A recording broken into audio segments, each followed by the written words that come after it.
ஆண்டவர் இயேசுவின் திருப்பேரில் உங்களை அன்புடன் வாழ்த்துகிறேன். கர்த்தர் உயிர்த்த பண்டிகையின் 4வது ஞாயிறாகிய இந்த தொழுகையிலே கலந்து கொள்ளும் உங்கள் அன்போடு வாழ்த்துகின்றேன். கண்களை மூடி நாம் மன்றாடுவோம். நீதிமான்களே, கர்த்தரில் களிகூர்ந்து முழக்கமிடுங்கள். துதி செய்வது நேர்மையானவர்களுக்கு தகுந்தது.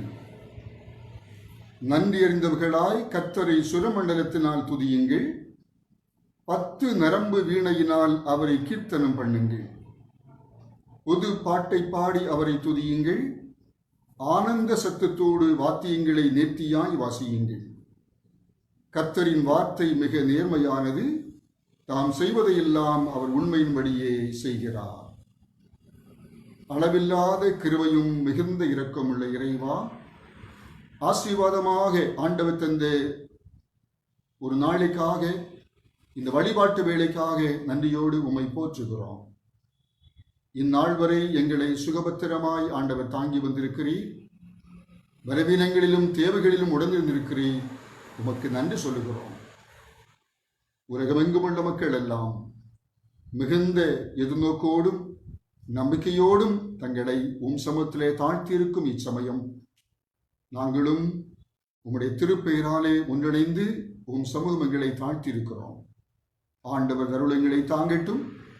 மெய்யாகவே அருள் நிறைந்த ஈவுகளை நாங்கள் உணர்ந்து உம்மை போற்றிட அருள்தாரும். விண்ணப்பங்களை கேட்கிறவர் எங்களோடு வாழுகின்றார் என உறுதிப்பாட்டை பெற்றுக்கொள்ள கிருபை செய்கிறார்கள். எங்களை ஆசீர்வதித்திருளும். நாங்கள் பாடுகின்ற பாடல்கள், வாசிக்கும் திருமறை வசனங்கள், ஏறெடுக்கும் விண்ணப்பங்கள் அனைத்தும் உம்முடைய பார்வையிலே உமக்கு விருப்பமாக அமைந்திருக்கட்டும். ஆசீர்வதித்திருளும். இறைமகன் இயேசுவின் திருப்பெயரில் மிகுந்த மனத்தாழ்மையோடு வேண்டுகின்றோம். எங்கள் வேண்டுதல் கேளும் கடவுளே, ஆமென். ஆண்டவருக்கு புகழ்ச்சியாக நம்முடைய பாடல் புத்தகத்திலே 24வது பாடலை பாடுவோம். காலமே தேவனை தேடு, ஜீவ காருண்ய பாதம் பணிந்து மன்றாடு என்ற பாடல் 24வது பாடல்.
சிந்தனை செய் வேலனை பணிய வேலனை பணிய காலமே தேவனை தேடு. சிறுவர்கள் என்னிடம் சேர தடை செய்யாதிருங்கள் என்றார் மனதாறு மனதாறு. சிறுவர்கள் என்னிடம் சேர பரலோக செல்வம் அவர்க்கு பலிக்கும். பரலோக செல்வம் அவர்க்கு பலிக்கும். பாக்கியமெல்லாம் பருந்து ஜொலிக்கும். பருந்து ஜொலிக்கும். காலமே தேவனை தேடு. வேலை உமக்கு கைகூட சத்தியவேதன் கிருபை வாரத்தை மன்றாட வாரத்தை மன்றாட. வேலை உமக்கு கைகூட காலை தேடுவோர் என்னை கண்டடைவாரே. காலை தேடுவோர் என்னை கண்டடைவாரே. கண்விழித்து ஜெபம் செய்யும் என்றாரே செய்யும் என்றாரே. காலமே தேவனை தேடு. நாம் அனைவரும் இந்த நாளிலே படிப்பதற்காக கொடுக்கப்படும் ஆண்டவரது வாக்குகளை நாம் படிக்க கேட்போம். முதலாவது திருமறை பகுதி புதிய ஏற்பாட்டிலே திருத்தூதர் பணிகள் புத்தகம் 6ஆம் அதிகாரம் முதல் 7 வசனங்கள். அப்போஸ்தலர் நடவடிக்கைகள் புத்தகம் 6ஆம் அதிகாரம் முதல் 7 வசனங்கள். நாம் அதை படிக்க கேட்போம். அப்போஸ்தலர் 6ஆம் அதிகாரம் 1 முதல் 7 வரை. அக்காலத்தில் சீடர்களின் எண்ணிக்கை பெருகி வந்தது. அப்போது கிரேக்க மொழி பேசுவோர் தங்களுடைய கைப்பெண்கள் அன்றாட பந்தியில் முறையாக கவனிக்கப்படவில்லை என்று எபிரேய மொழி பேசுவோருக்கு எதிராக முணுமுணுத்தனர். எனவே 12 திருத்தூதர் சீடர்களை அங்கே வரவழைத்து, நாங்கள் கடவுளது வார்த்தையை கற்பிப்பதை விட்டுவிட்டு பந்தியில் பரிமாறும் பணியில் ஈடுபடுவது முறையல்ல. ஆதலால் அன்பர்களே, உங்களிடமிருந்து நற்சான்று பெற்றவர்களும் தூய ஆவியும் அருளும் வல்லமையும் ஞானமும் நிறைந்தவர்களுமான 7 வரை கவனமாய் தெரிந்தெடுங்கள். அவர்களை நாம் இந்த பணியில் நியமிப்போம். நாங்களோ இறை வேண்டலிலும் இறை வார்த்தை பணியிலும் உறுதியாய் நிலைத்திருப்போம் என்று கூறினர். திரளாய் கூடியிருந்த சீடர் அனைவரும் இக்கருத்தை ஏற்றுக்கொண்டனர்.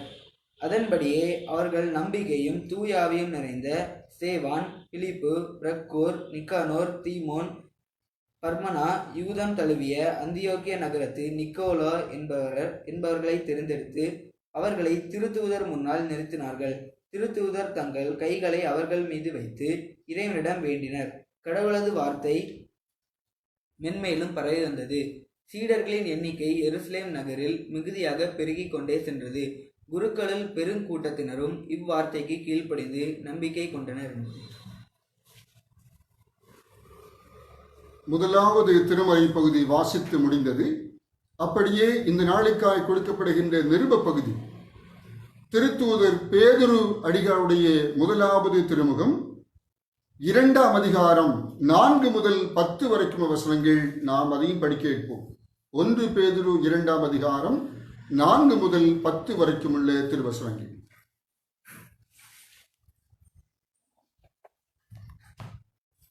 1 பேதுரு 2ஆம் அதிகாரம் 4 முதல் 10 வரை உள்ள வசனங்கள்.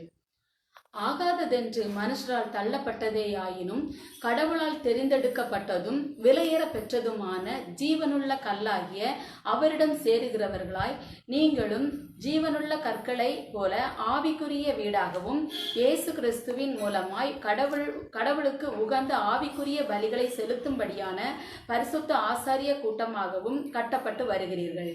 அந்தபடியே இதோ தெரிந்தெடுக்கப்பட்டதும் விலையேற பெற்றதுமாகிய கோடிக்கல்லை சீயோனிலே வைக்கிறேன், அவரில் விசுவாசம் வைக்கிறவன் வெட்கப்படுவதில்லை என்று வேத வாக்கியத்தில் கண்டிருக்கிறது. ஆகவே விசுவாசமாய் இருக்கிற உங்களுக்கு அவர் விலையேற பெற்றவர். விசுவாசியாதவர்களுக்கோ வீடு கட்டுகிறவர்கள் ஆகாததென்று தள்ளின கல் கோடிக்கு தலைக்கல்லாகி தவறுதலுக்கான கல்லும் இடறுதலுக்கான கற்பாறையுமாயிற்று. அவர்கள் திருவசனத்திற்கு கீழ்ப்படியாமல் இடறுகிறார்கள். அதற்கென்றே அவர்கள் நியமிக்கப்பட்டவர்கள். நீங்களோ அந்தகாரத்தினின்று தமது ஆச்சரியமான ஒளியினிடத்திற்கு உங்களை வரவழைத்தவரின் குணாதிசயங்களை அறிவிக்கும்படி தெரிந்தெடுக்கப்பட்ட சந்ததியும் ராஜரீக ஆசாரிய கூட்டமும் பரிசுத்த ஜாதியும் அவருக்கு சொந்தமான ஜனமுமாய் இருக்கிறீர்கள். முன்னே நீங்கள் ஜனம் அல்ல, இப்பொழுதோ கடவுளின் ஜனமானீர்கள். முன்னே இரக்கம் பெறாதவர்கள், இப்பொழுதோ இரக்கம் பெற்றவர்கள் என்பது.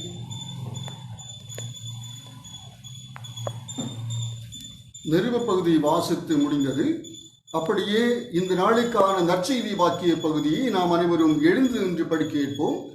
அது தூய யோவான் நற்செய்தி நூல் 14ஆம் அதிகாரம் முதல் 12 வசனங்கள் அடங்கியிருக்கிறது. நாம் அதையும் படிக்க கேட்போம். தூய யோவான் 14ஆம் அதிகாரம் முதல் 12 வசனங்கள்.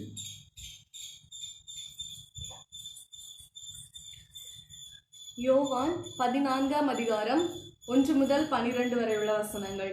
உங்கள் இருதயம் கலங்காதிருப்பதாக. கடவுளில் விசுவாசமாய் இருக்கிறீர்களே, என்னிலும் விசுவாசமாய் இருங்கள். என் பிதாவின் வீட்டில் அநேக வாசஸ்தலங்கள் உண்டு. அப்படி இல்லாதிருந்தால் நான் உங்களுக்கு சொல்லியிருப்பேன். ஒரு ஸ்தலத்தை உங்களுக்காக ஆயத்தம் பண்ண போகிறேனே. நான் போய் உங்களுக்காக ஸ்தலத்தை ஆயத்தம் பண்ணுவேனே ஆகில், நான் இருக்கிற இடத்திலே நீங்களும் இருக்கும்படி நான் மறுபடியும் வந்து உங்களை என்னிடம் சேர்த்து கொள்ளுவேன். நான் போகிற இடத்திற்கு வழி உங்களுக்கு தெரியும் என்றார். தோமா அவரிடம், ஆண்டவரே, நீர் போகிற இடம் தெரியாதே, வழி எப்படி தெரியும் என்று சொல்ல, இயேசு அவனிடம், வழியும் சத்தியமும் ஜீவனும் நானே. என்னாலே அன்றி ஒருவனும் பிதாவினிடம் வரான். என்னை அறிந்து கொண்டீர்களானால் என் பிதாவையும் அறிந்திருப்பீர்கள். இது முதல் நீங்கள் அவரை அறிந்து கொள்கிறவர்களாயிருப்பீர்கள், அவரை கண்டும் இருக்கிறீர்கள் என்றார். பிலிப்பு அவரிடம், ஆண்டவரே, பிதாவை எங்களுக்கு காண்பியும், அது எங்களுக்கு போதும் என்று சொல்ல, இயேசு, பிலிப்புவே, இவ்வளவு காலம் நான் உங்களோடு இருந்தும் நீ என்னை அறிந்து கொள்ளவில்லையா? என்னை கண்டவன் பிதாவை கண்டான். அப்படி இருக்க பிதாவை எங்களுக்கு காண்பியும் என்று நீ சொல்வதெப்படி? நான் பிதாவிலும் பிதா என்னிலும் இருக்கிறதை நீ நம்புகிறதில்லையா? நான் உங்களுக்கு சொல்லுகிற வசனங்களை என் சுயமாய் பேசவில்லை. என்னில் நிலைத்திருக்கிற பிதாவே தமது கிரியைகளை செய்கிறார். என்னை நம்புங்கள். நான் பிதாவில் இருக்கிறேன், பிதா என்னில் இருக்கிறார். அப்படி இல்லாவிட்டால் என் கிரியைகளின் நிமித்தமே நம்புங்கள். மெய்யாகவே மெய்யாகவே நான் உங்களுக்கு சொல்கிறேன், நான் பிதாவினிடம் போகிறபடியினால் என்னில் விசுவாசம் வைக்கிறவன் நான் செய்கிற கிரியைகளை தானும் செய்வான், இவைகளை பார்க்கிலும் பெரியவைகளையும் செய்வான் என்பதே. ஆண்டவரின் வாழ்வு தருகின்ற வார்த்தைகளை படிக்க நமக்கு மறுமொழியாக நம்முடைய விசுவாசத்தை நாம் அறிக்கை செய்வோம். நம்பிக்கையில் யாம் வளர வேண்டும் ஐயா, எம் நம்பிக்கையின்மை அகல தூண்டும் ஐயா என்ற பாடல் வழியாக நம்முடைய பற்றுறுதியை நாம் அறிக்கை செய்வோம். நம்பிக்கையில் யாம் வளர வேண்டும் ஐயா, எம் நம்பிக்கையின்மை அகல தூண்டும் ஐயா. நம்பிக்கையில் யாம் வளர வேண்டும் ஐயா, எம் நம்பிக்கையின்மை அகல தூண்டும் ஐயா. இறைவனாய் படைத்தோயே அனைத்தையுமே நிறைவான ஆற்றலோடு நாடுபவர், குறையாத அன்புடைய தந்தையவர், மறை காட்டும் ஆட்சியை மன்னதமில். நம்பிக்கையில் யாம் வளர வேண்டும் ஐயா, எம் நம்பிக்கையின்மை அகல தூண்டும் ஐயா. தந்தையருள் திருவாக்கம் இறைமைந்த வந்துலகில் தூயவியால் கன்னி மகனாய் நின்று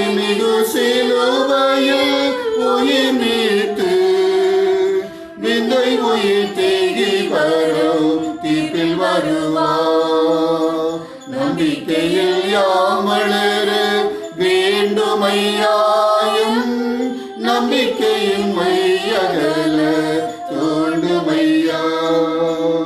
புது உன்னை பல காட்டும் ஆவியாரோ பொதுவான ஒரே துய திருச்சபையோ புது வாழ்வும் புனிதரின் கூட்டுறவும் கதி மன்னிப்பு உயிர்த்தெழல் உண்டு எனும் நம்பிக்கையில் யாம் வளர வேண்டுமையாயும் நம்பிக்கையின் மையகல தோண்டுமையா. நாம் அமர்ந்து ஆண்டவர் நமக்கு அருளுகின்ற இறை வார்த்தைகளை நாம் சிந்திப்போம். இந்த நாள் சிந்தனைக்கென்று நமக்கு கொடுக்கப்படுகின்ற திருமறை பகுதி நாம் ஏற்கனவே படிக்க கேட்ட நற்செய்தி பகுதி. தூய யோவான் நற்செய்தி நூல் 14ஆம் அதிகாரம் முதல் 12 வசனங்கள். அதிலே முதல் வசனத்தையும் கடைசி வசனத்தையும் இப்படியாக நாம் படிக்கின்றோம். மீண்டும் இயேசு, நீங்கள் உள்ளம் கலங்க வேண்டாம், கடவுளும் நம்பிக்கை கொள்ளுங்கள், என்னிடமும் நம்பிக்கை கொள்ளுங்கள். நான் செய்யும் செயல்களை என்னிடம் நம்பிக்கை கொள்பவரும் செய்வார், ஏன் அவற்றை விட பெரியவற்றையும் செய்வார். ஏனெனில் நான் தந்தையிடம் போகிறேன் என உறுதியாக உங்களுக்கு சொல்கிறேன் என்பது. கண்களை மூடி நாம் செபிப்போம். வசனம் தியானிக்கையில்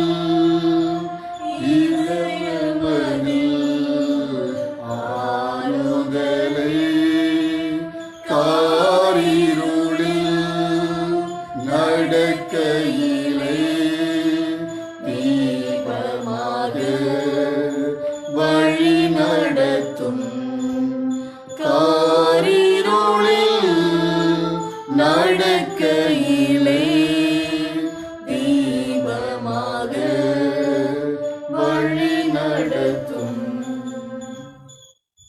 கிருபை கடலாகிய இறைவா, அருளாக தருகின்ற ஒரு ஓய்வு நாளைக்காக உமக்கு நாங்கள் நன்றி சொல்கிறோம். உலகெங்கும் உள்ள மக்கள் மிகுந்த பெருமூச்சோடும் இயக்கங்களோடும் இறையருளை நாடுகின்ற காலங்களிலே உம்முடைய சமூக நாங்கள் இந்த காலை பொழுதிலே பணிந்திருக்கிறோம். படைப்பாளரே, உம் திருவிழம் நாங்கள் இந்த தூய வார்த்தைகளிலே அறிந்து உம்மை போற்றிட அருள் செய்கிறாக. எங்கள் வாழ்வோடு ஆண்டவரது வார்த்தை பேசட்டும். துதி, கனம், மகிமை அனைத்தும் நாங்கள் உமக்கே செலுத்துகின்றோம். இறைமகனேசுவின் திருப்பெயரில் மிகுந்த மனத்தாழ்மையோடு வேண்டுகின்றோம். எங்கள் வேண்டுதல் கேளும் கடவுளே, ஆமென். ஆண்டவருக்குள் அன்பானவர்களே,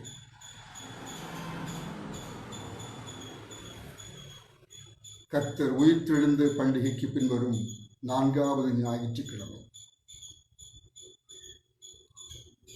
தூய யோவான் நற்செய்தி நூலிலிருந்து சிந்தனைக்கென்று ஆண்டவருடைய வார்த்தை. உயிர்த்த கிறிஸ்துவிலே உலக மக்கள் அனைவரும் பெற்றுக்கொள்ளுகின்ற நம்பிக்கையின் வார்த்தை.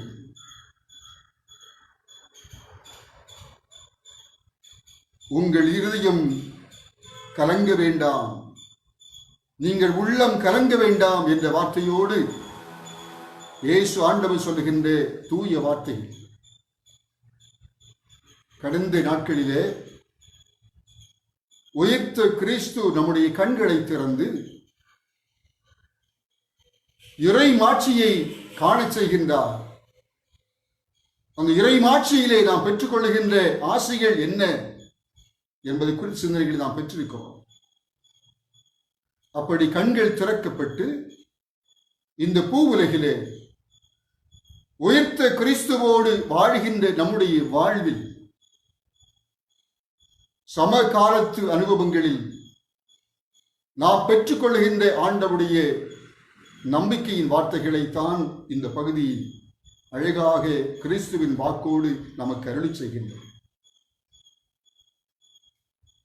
இயேசுநாதே, உயிர்த்தெழுந்த இயேசு ஆண்டவர் நம் கண்களை திறந்தவராக தந்தையோடு உறவாடுகின்ற நிலையான வாழ்வினுக்கான வாசலாக இருக்கின்றார்.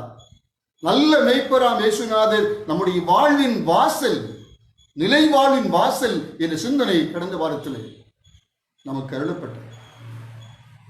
அந்த இயேசுநாதரில் நாம் இந்த நாளிலே யோவான் நற்செய்தியாளருடைய காலத்து மக்களுடைய அனுபவங்களோடு இந்த இறையருளை மேலும் நாம் பெற்றுக்கொள்கின்றோம் என்பதைத்தான் இந்த வார்த்தைகள் நமக்கு அழகாக பதிவிடுகின்றன.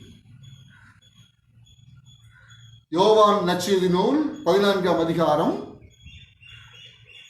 இயேசுநாதர் தம்முடைய சீடர்களோடு பிரியா விடை கொடுக்கின்ற ஒரு பகுதியிலே அமைந்த ஒன்று. தாம் இந்த பூவுலகிலே இறை விருப்பம் நிறைவேற்றி தந்தையாம் கடவுளோடு மீண்டும் செல்லுகின்றேன், அவர் இடம் செல்லுகின்றேன் என்று இயேசுநாதர் குறிப்பிடும் போது அந்த சீடர்கள் அவரோடு சுமார் 3 வருட காலங்கள் தங்கியிருந்து தங்கள் வாழ்விலே எல்லாவற்றையும் இழந்து இயேசுநாதரிலே நிலையான வாழ்வு, மெசியாவிலே வாழ்வு என்பதை மாத்திரம் நம்பி வந்திருந்த அந்த சீடர்கள் உள்ளம் கலங்குகின்றார்கள். இயேசு ஆண்டவர் எங்களை விட்டு பிரிய போகிறார், தந்தையோடு செல்லப் போகிறார் என்பதை அவர் குறிப்பிடும் போது அவள் வாழ்க்கையிலே கலக்கம் தொற்றிக் கொள்ளுகின்றது, வருத்தம் அவளை ஆட்கொள்ளுகின்றது, மிகவும் கலங்கி தவிக்கின்றார்கள். அப்பொழுதுதான் இயேசுநாதர் சொல்லுகின்றார், மீண்டும் இயேசு என்று சொல்லும் போது ஏற்கனவே அவர் குறிப்பிட்டு வருகின்ற வார்த்தையுடைய தொடர்ச்சியாக சொல்லுகின்றார், நீங்கள் உள்ளம் கலங்க வேண்டாம். அதுதான் இந்த நாளிலே இயேசு ஆண்டவரில், உயிர்த்த இயேசு ஆண்டவரில் மனுக்குலம் பெற்றுக் கொள்ளுகின்ற ஒரு உறுதி நிறைந்த வார்த்தை, உறுதிப்பாடு நிறைந்த வார்த்தை, உள்ளம் கலங்க வேண்டாம். உள்ள கலக்கங்கள் முழுவதையும் மாற்றும் உயிர்த்த கிறிஸ்து நம்முடன். அதுதான் இறையன்பு. ஒரு நம்பிக்கையின் சமூகத்தை கட்டி எழுப்புகின்ற இயேசு ஆண்டவருடைய உறுதிமிக்க வார்த்தைகள், நீங்கள் உள்ளம் கலங்க வேண்டாம் என்று சொல்லுகின்ற இந்த வார்த்தை. காரணம், யதார்த்த வாழ்க்கையிலே இந்த உயிர்த்தெழுந்த இயேசு ஆண்டவர் எல்லாவித கலக்கங்களையும் அறிந்தவர், மனித வாழ்வின் கலக்கங்கள் அத்தனையும் அறிந்திருக்கின்றவர். எந்த வகையெல்லாம் மனிதனை கலக்கங்கள் ஆட்கொள்கின்றவோ அந்த ஆட்கொள்ளுகின்ற அத்தனை கலக்கங்களையும் வாழ்க்கையிலே அனுபவித்திருக்கின்ற இயேசு ஆண்டவர் நம்மை போன்ற பாடுள்ள சரீரத்திலே. ஆகவேத்தான் அவர் அந்த அனுபவ வெளிச்சத்திலே உள்ளம் கலங்க வேண்டாம் என்று சொல்கிறார். இங்கே யோவான் நற்செய்தியாளர் பதிவிடுகின்ற ஒரு வார்த்தை, கலங்கு, உள்ளம் கலங்க வேண்டாம் சொல்வதற்காக பயன்படுத்துகின்ற வார்த்தையை அவர் இதே நற்செய்தியிலே அதற்கு முன்பாக 3 இடங்களிலே அவர் பதிவு செய்திருப்பார். அந்த 3 இட அனுபவங்களையும் நாம் கவனிப்போம் என்று சொன்னால், எப்படிப்பட்ட ஒரு கலக்கம் இந்த உலக வாழ்க்கையிலே நம்மை ஆட்கொள்ளுகிறது, அவற்றிலிருந்து இயேசு ஆண்டவர் நம்மை எப்படி விடுவிக்கப் போகிறார் என்பதை நாம் அழகாக கண்ணுற்று நோக்க முடியும்.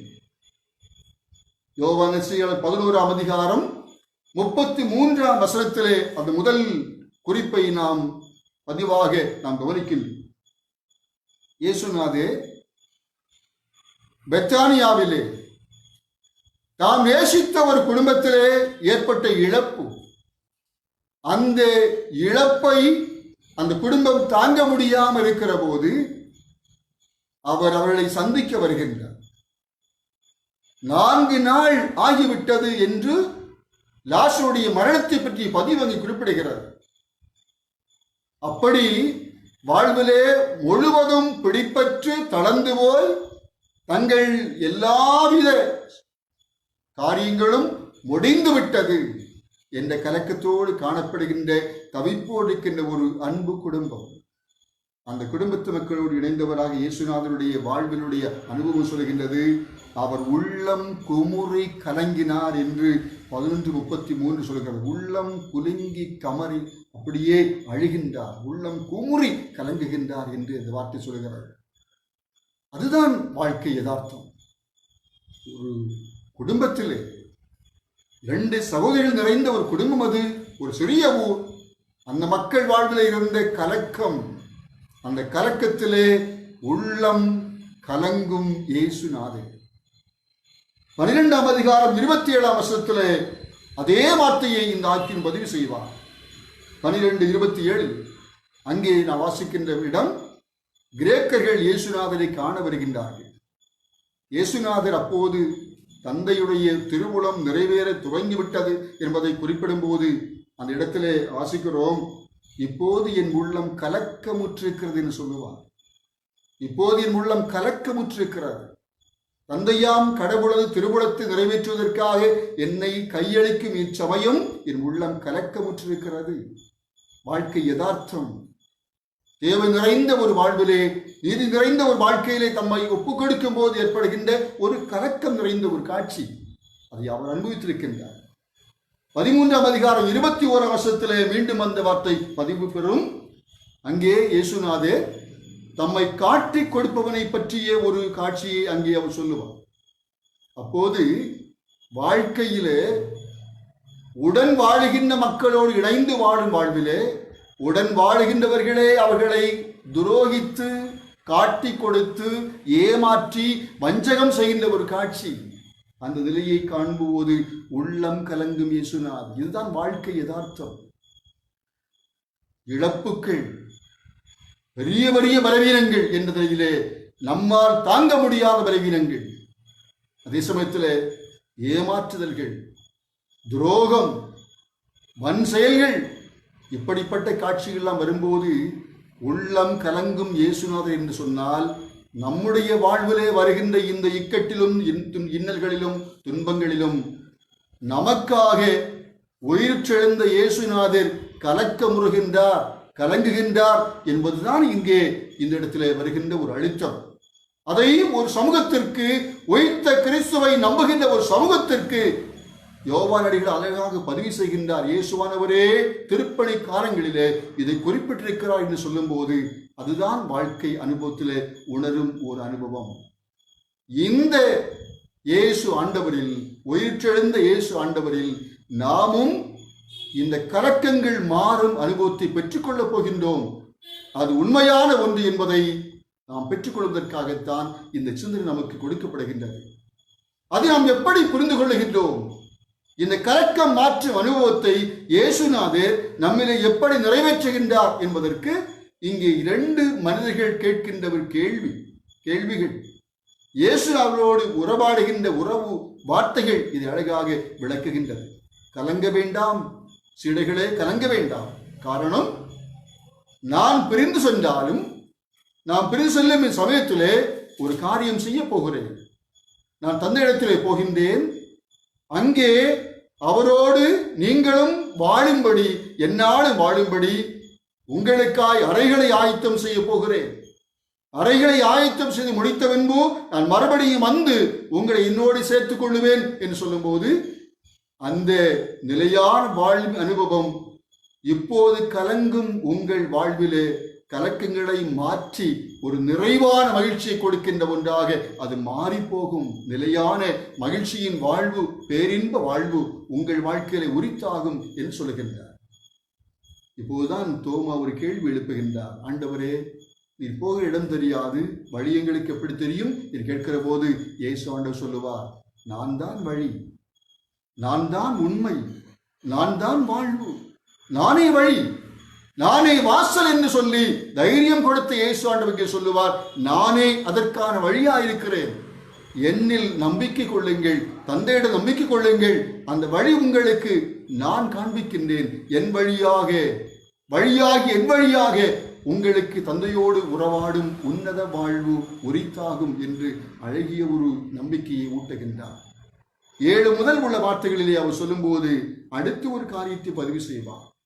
இந்த வழியை நீங்கள் காண்பதற்கும், இந்த வழியிலே நம்பிக்கை வைப்பதற்கும் உங்களுக்கு இருக்கின்ற ஒரே ஒரு காட்சி என்று சொன்னால் தந்தையின் விருப்பத்தை எப்பொழுதும் பார்க்கும் அனுபவம். இந்த பூவுலகிலே பலவீனங்களும் துன்பங்களும் நிறைந்த உலக வாழ்க்கையிலே, எதுவக்கள் நிறைந்த உலக வாழ்க்கையிலே தந்தையின் திருவுளத்தை எப்பொழுதும் பார்க்கிற ஒரு அனுபவம் உங்களுக்கு வேண்டும் என்று சொல்லுவார்.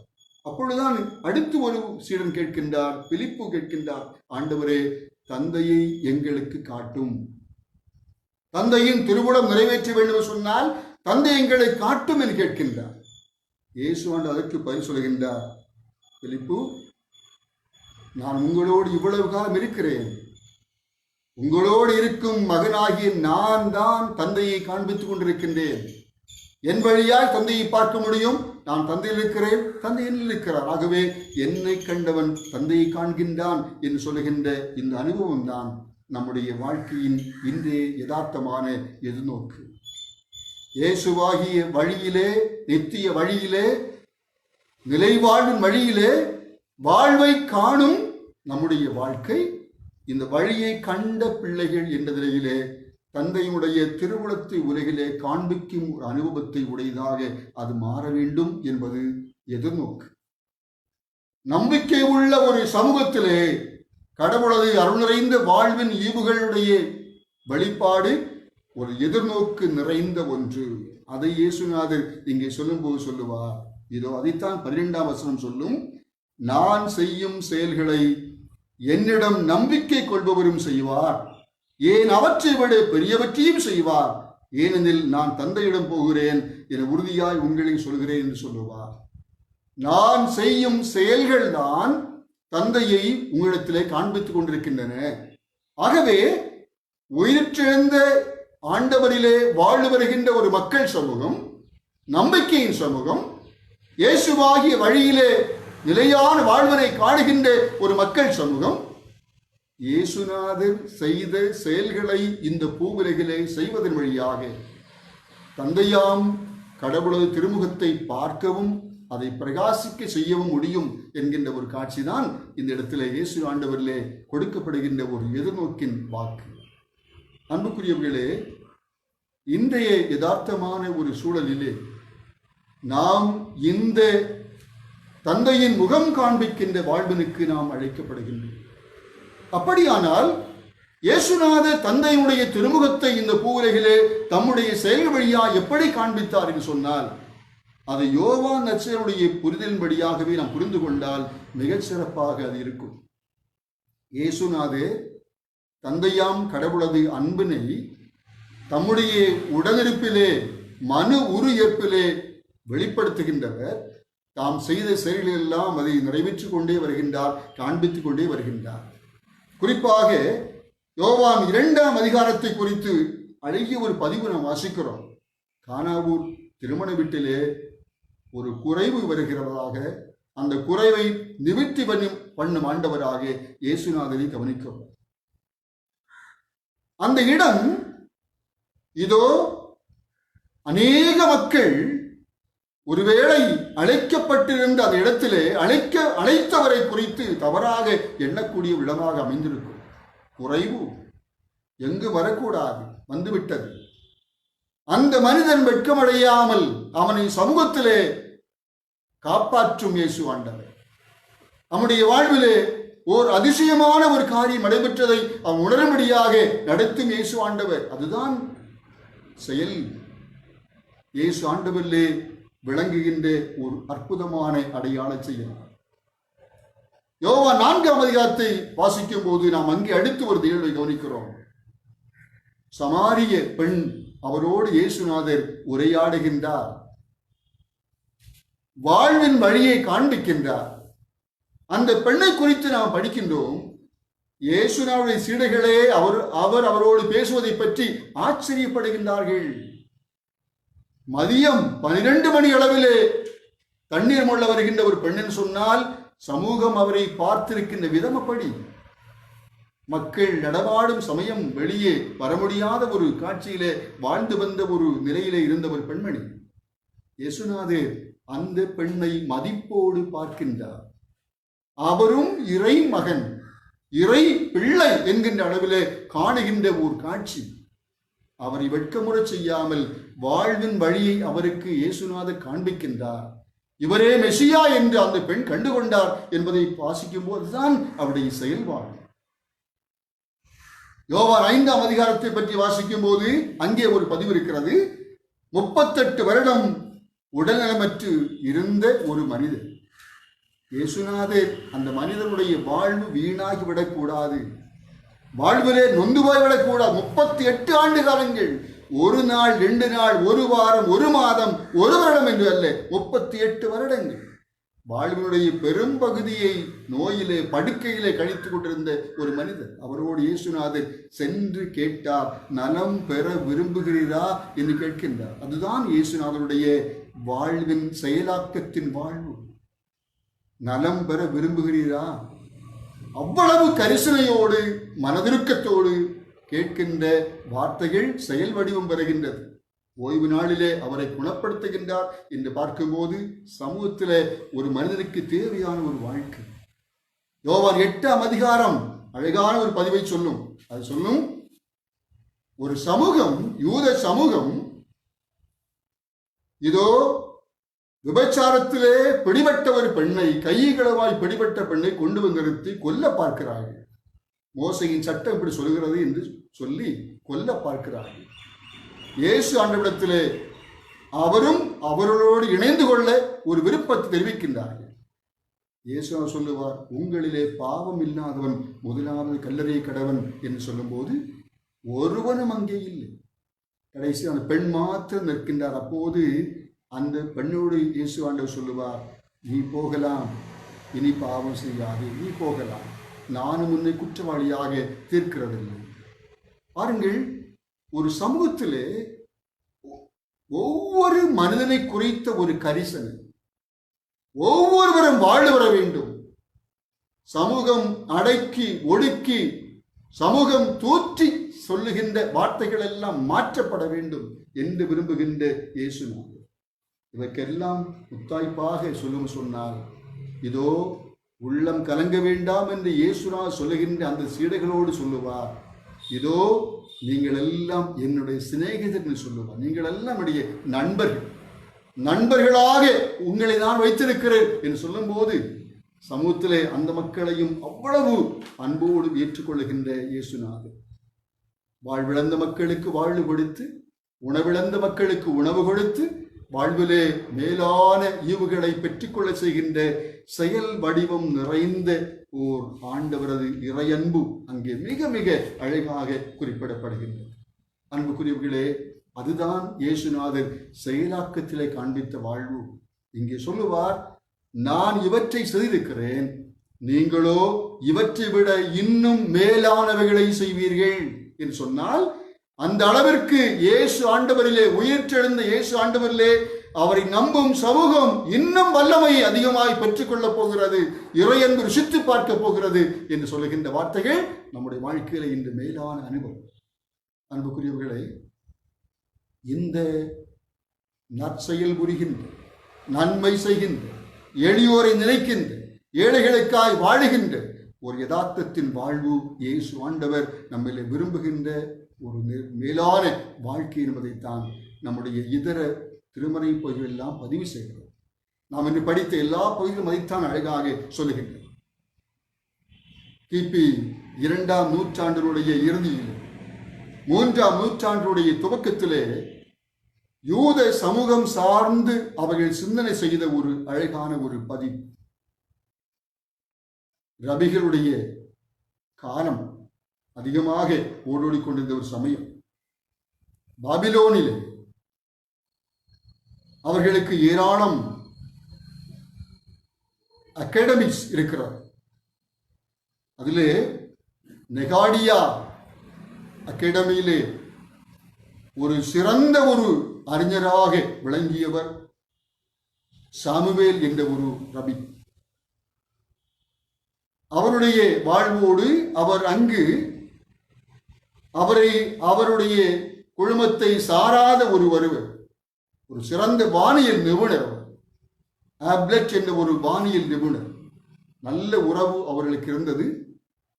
இருவரும் 2 துருவங்கள் தான், சமய அளவிலே 2 துருவங்கள், ஆனால் நண்பர்கள். இருவரும் ஒரு நாள் ஒரு ஏரிக்கரை ஒன்றிலே அமர்ந்திருக்கிறார்கள், உரையாடி கொண்டிருக்கிறார்கள்.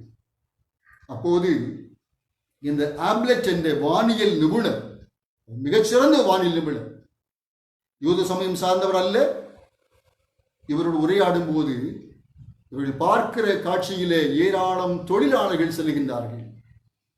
தொழிலாளர்கள் செல்லும் போது இந்த ஆப்லெட் சொன்னார், இந்த யூத ரபியை பார்த்து சொன்னார், இந்த போகின்ற நபர்களிலே ஒரு குறிப்பிட்ட மனிதன் வரும்போது இந்த கூட்டத்தில் இருக்க மாட்டான். அவன் ஒரு கொடிய விஷம் நிறைந்த ஒரு பாம்பினாலே கடிபட்டு மரணமடைய போகிறான் என்று சொன்னார். அப்போது இந்த சமுவேல் அவர்கள் சொன்னார்களாம், அவன் ஒரு யூதனாக இருந்தால் அவன் நிச்சயம் திரும்பி வருவான், உயிரோடு வருவான் என்று சொன்னார். சரி, பார்க்கலாம். சில மணி நேரங்கள் கழித்து அந்த கூட்டம் திரும்பி வருகிறார்கள்.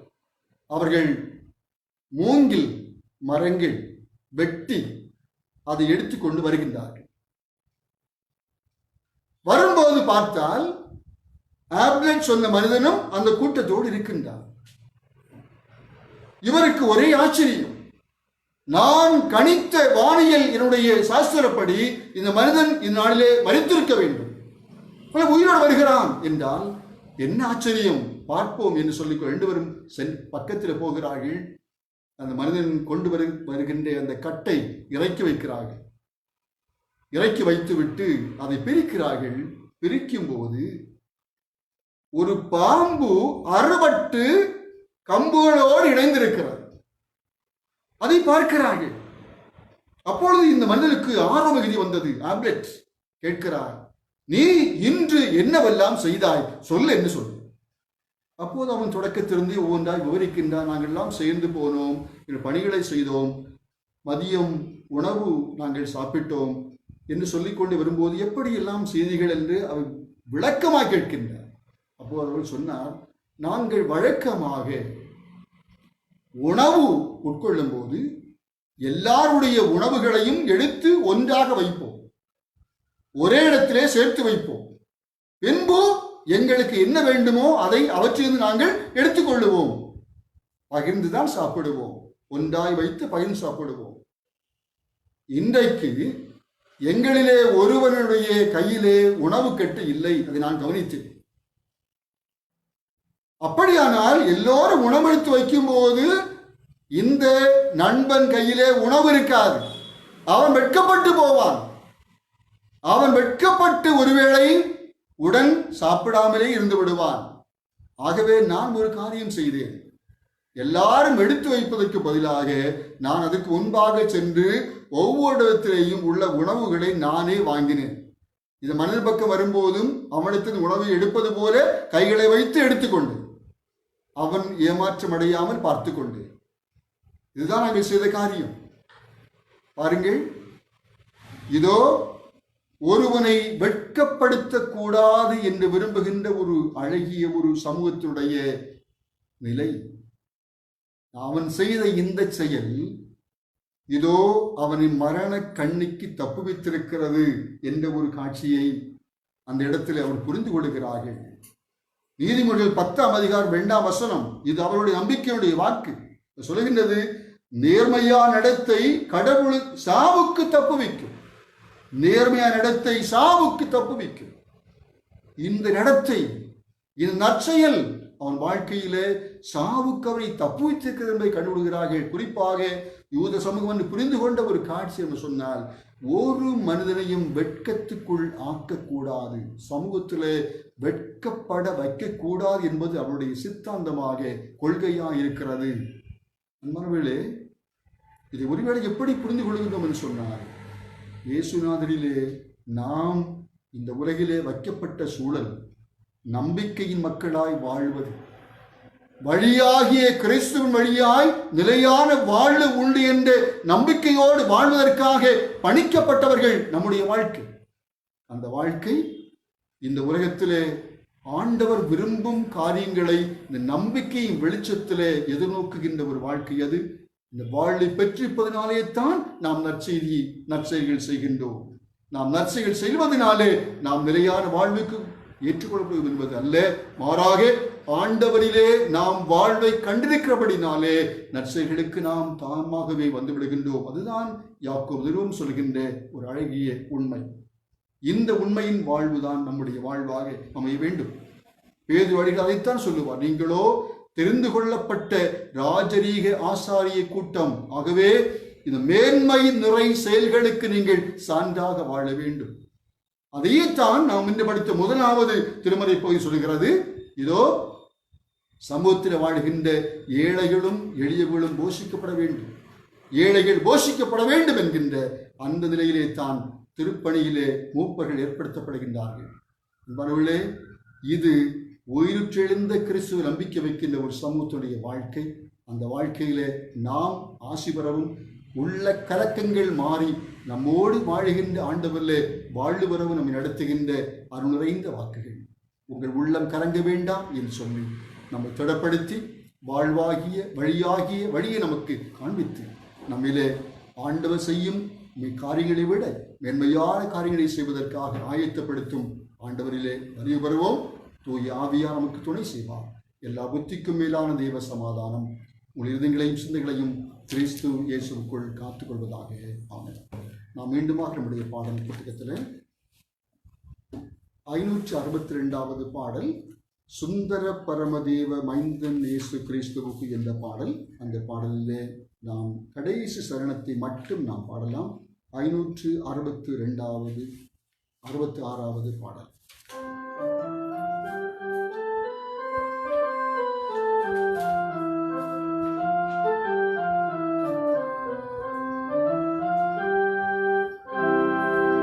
சுந்தர பரமதேவ மைந்தன் இயேசு கிறிஸ்துவுக்கு ஸ்தோத்திரம் புகழ்ச்சி நித்திய கீர்த்தனம் என்றோ. சுந்தரம் புவியும் தந்து சொந்த ஜீவனையும் ஈந்து ஆற்றினார், நன்மை ஒன்றாய் கூட்டினார், அருள் மூடி சூடினார், கிருபையால் தேற்றினாரே தோதி. சுந்தர பரமதேவ மைந்தன் இயேசு கிறிஸ்துவுக்கு ஸ்தோத்திரம் புகழ்ச்சி நித்திய கீர்த்தனம் என்றோ. சத்திய தாசர்களும் வித்தக பெரியார்களும் சங்கத்தோர்களும் கிருபை தங்கி வாழவே, எத்திசை மனிதர்களும் பக்தர் விசுவாசிகளும் ஏகமேகம் சமாதானமாக வாழவே, உத்தம போதகர்களும் சத்திய திருச்சபைகளும் உயர்ந்து வாழ்ந்தியும் பயந்து தழமிக நயந்து கிறிஸ்துவுக்கு ஜெயந்தான் ஜெயந்தான் என்று. சுந்தர பரமதேவ மைந்தன் இயேசு கிறிஸ்துவுக்கு ஸ்தோத்திரம் புகழ்ச்சி நித்திய கீர்த்தனம் என்றோ. கண்களை மூடி நாம் ஜெபிப்போம். அளவில்லாத கிருபையும் மிகுந்த இரக்கம் நிறைந்த இறைவா, ஆசீர்வதிக்கப்பட்ட ஒரு நாளைக்காகவும் இந்த காலை வேளைக்காகவும் நன்றியோடு போற்றுகிறோம். உம்முடைய திருவருளை உணர்ந்து உம் சமூக நாங்கள் பணிந்து கொள்வதற்கும் உம்முடைய அருளுரைந்த பிரசன்னம் உணர்வதற்கும் ஒரு வாய்ப்பினை தந்திருக்கிறீர். உமக்கு நன்றி. அன்புள்ள தகப்பனே, உயிர்த்த கிறிஸ்துவிலே நாங்கள் பெற்றுக்கொள்கின்ற நம்பிக்கையின் வாழ்வு, யதார்த்தமான உலகியல் வாழ்விலே நாங்கள் சந்திக்கும் இடர்பாடான தருணங்களிலும் பெற்றுக்கொள்கின்ற உம்முடைய அருளுரை பிரசன்னம் இன்று நாங்கள் உணர்ந்திருக்கிறோம். உமக்கு நன்றி. இயேசுநாத தங்களை விட்டு பிரிந்து போகப் போகிறார் என்பதை அறியும் போது கலக்கமுறுகின்ற சீடைகள் இயேசு ஆண்டவராலே உங்கள் உள்ளம் கலங்க வேண்டாம் என்ற வார்த்தைகளை பெற்று வழியாகி அவரை வாழ்வின் உடனிருக்கும் வழியாக அவர்கள் உணர்ந்து கொண்டு தந்தையின் திருமுகத்தை கண்டு தந்தையின் திருமுகத்தை உலகிலே பிரகாசிக்க செய்யும் மக்களாக இயேசு ஆண்டவர் செய்த அதே செயல்களை எல்லாம் செய்வதற்காக, மேலான காரியங்களை செய்வதற்காக வாய்ப்பினை பெற்றார்கள். இந்த அனுபவத்தை திருப்பணிகளிலே இறையடியார்கள் உணர்ந்து கொண்ட அனுபவங்களை நாங்கள் வரலாற்றிலே கண்ணுறுகின்றோம்.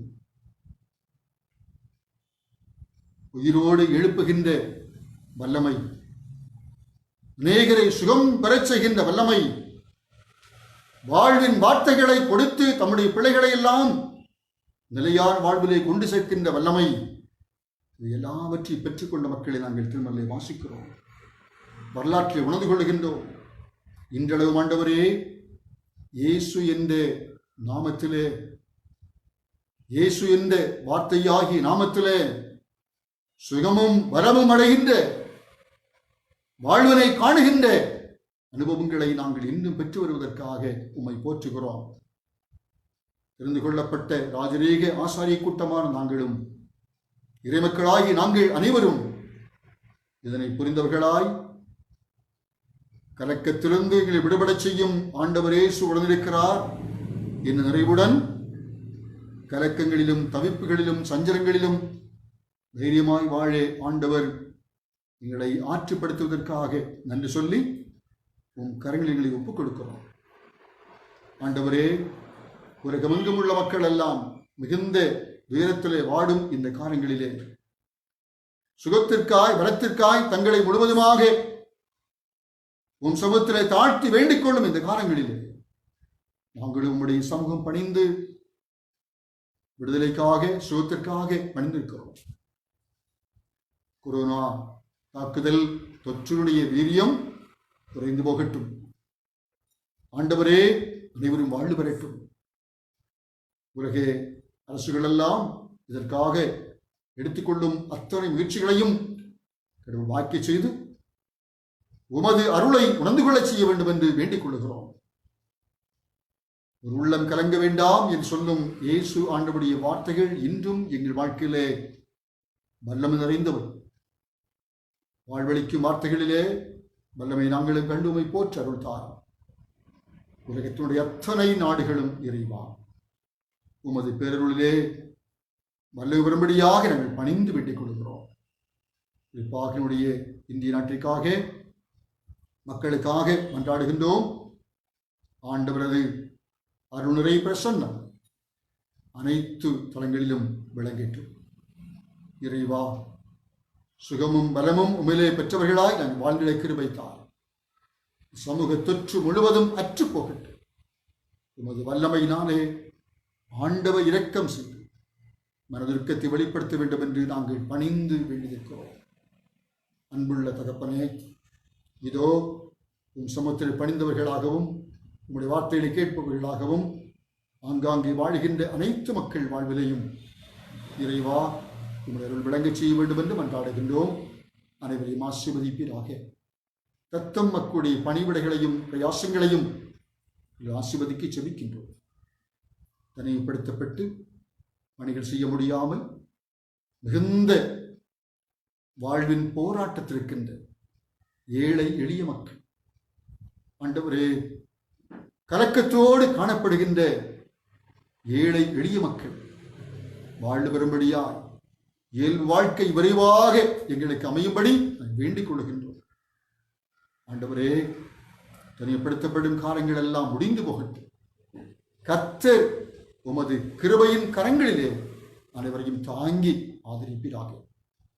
நம்முடைய பிள்ளைகளுக்கு வேண்டிய அடிப்படை ஆதாரங்கள் எல்லாம் கிடைக்கின்ற வாய்ப்பினை உருவாக்கி தாரும். ஆண்டவரே, தொண்டுள்ளத்தோடு பணி செய்கின்ற ஒவ்வொரு பிள்ளைகளும் உம்முடைய அன்பினை ருசித்து உம்முடைய அன்பிலே தொடர்ந்து பெறுகின்றோம். அவருடைய ஆசீர்வதிப்பீராக. மருத்துவர்கள், தாதியர்கள், சமூக பணியாளர்கள், உதவி புரிகின்ற மக்கள், காவல் துறையிலே பணி செய்து எங்களை காக்கின்ற தம்முடைய பிள்ளைகள், அரசு அதிகாரிகள், அமைச்சர் பெருமக்கள், பிரதம அமைச்சர், நாட்டுடைய முதல் குடிமகன், ஒவ்வொருவரையும் நாங்கள் எண்ணுகின்றோம். இறைவா, தேவ ஆற்றலும் அருளும் அனைவரையும் ஆசீர்வதித்தார்கள். உன் தயவினால் நாங்கள் காக்கப்பெற்று எங்கள் இயல்பாளிலே திரும்பியும் போற்றருள்தார். ஒவ்வொரு குடும்பத்து பிள்ளைகளையும் அவரது தேவைகளையும் உன் சமத்தில் ஒப்புக்கொடு செபிக்கிறோம். கற்று பொறுப்படுத்தி நிறைவான வாழ்வினைத்தார். எதிர்காலம் வளமாய் அமையட்டும். அனைவரையும் ஆசீர்வதிப்பீராக. சிறப்பாக ஆண்டவரே, இன்று உலகமெங்கும் தாய்மார் தினம் கொண்டாடப்படும் நிகழ்வு ஆண்டவர் அனைத்து தாய்மாரையும் ஆசீர்வதிக்க செபிக்கிறார். அவர்களுக்கு வேண்டிய கனம் கொடுக்கப்படட்டும். ஆண்டவரே, உமது அன்பு அவர் வழியாய் எங்களில் செயல்படுவதை எங்கள் புரிந்து போற்றிட அருள்தார், ஆசிர்வித்து மீண்டும் ஒரு முறை கரங்களில் ஒப்புக் கொடுக்கிறோம். கத்தை பொறுப்பெடுத்து தொடர் நாட்களிலே பாதுகாப்பை நடத்துவீராக, இதை ஆசீர்வதிக்கிறார். எங்களோடு இருவுடன் வாழுகின்ற மக்கள், உற்றார் உறவர்கள் அனைவருக்காக மன்றாடுகின்றோம். இதை சார்ந்தவர்கள் வெளியிடங்கள் இருக்கிறார்கள், வெளிநாட்டில் இருக்கிறார்கள். ஆண்டவர்கள் பாதுகாப்பை வேண்டுகின்றோம். கர்த்தர் ஒவ்வொருவர் வாழும் திருக்கரத்தில் ஈட்டி ஆசீர்வதித்து நடத்தும். குறிப்பாக விவசாய பணி செய்கிற மக்களுக்காக நன்றி சொல்கின்றோம் சுவாமி. அவள் மூலமாய் நாங்கள் நிறைவான நன்மைகளை பெற்றுக்கொள்ள கிருபித்தார். ஒருவர் தாங்குகின்ற, ஒருவருக்கு வாழ்கின்ற நற்செயல் வாழ்வு எங்களை பெருகட்டும். கர்த்தர் நடத்துவீராக, ஆசீர்வதிப்பீராக. இறைமகன் இயேசுவின் திருப்பேரில் மிகுந்த மனத்தாழ்மையோடு வேண்டுகின்றோம். எங்கள் வேண்டுதற்கு இடம் கடவுளே, ஆமென். கர்த்தருடைய ஜெபம், வானகம் வாழ்ந்திடும் எங்கள் தந்தாய் என்ற பாடல் வழியாக நாம் பாடுவோம். வானகம் வாழ்ந்திடும் எங்கள் தந்தாய், வாழ்கவும் திருநாமம் வருகவும் அரசு பெருகவும் விருப்பம் வாழ்கவும் திருநாமம். வானகம் போல வையகம் தனிலும் வாழ்கவும் திருநாமம். தினமெங்கள் உணவை தயவுடன் தாரும் வாழ்கவும் திருநாமம். பாவங்கள் யாவும் பொறுத்தமையாளும் வாழ்கவும் திருநாமம். பிறவியை நாங்கள் பொறுப்பது போல வாழ்கவும் திருநாமம். சோதனை நெஞ்சமை விலக்கிய காரும் வாழ்கவும் திருநாமம். தீவினை இருந்து மீட்டிட வாரும் வாழ்கவும் திருநாமம். ஆட்சியும் ஆற்றலும் அனைத்துளமாண்டும் வாழ்கவும் திருநாமம். இன்று போலென்றும் இறைவரே உமது வாழ்கவும் திருநாமம். ஆமென் ஆமென் அநாதியாய் ஆமென் வாழ்கவும் திருநாமம். ஆமென் ஆமென் அநாதியாய் ஆமென் வாழ்கவும் திருநாமம். இறை ஆசியை நாம் பெற்றுக்கொள்வோம். கர்த்தரானவர் உன்னை ஆசீர்வதித்து உன்னை காப்பாராக. கர்த்தரானவர் தமது திருமுகத்தை பிரகாசிக்க பண்ணி உன்மேல் கிருபையாயிருப்பாராக. கர்த்தரானவர் தமது திருமுகத்தை பிரசன்னமாக செய்து உனக்கு சமாதானம் கட்டளையிடுவாராக.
ஸ்தோத்திரி. என் முழு உள்ளமே அவர் பரிசுத்த நாமத்தை ஸ்தோத்திரி. என் ஆத்துமாவே கர்த்தரை ஸ்தோத்திரி.